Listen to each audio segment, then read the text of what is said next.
Pick one ingredient and try to make it pop, make it accentuate it any way you possibly can.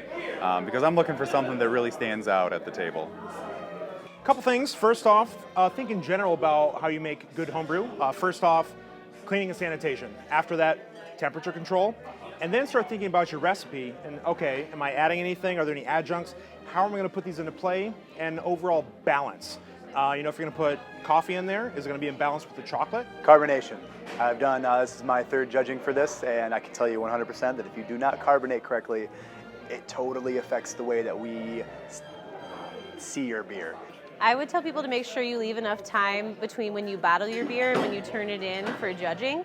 A lot of times that's where we get under-attenuated beers that have a lot of foam because they just haven't had quite enough time for the yeast to finish doing what it needs to do in the bottle.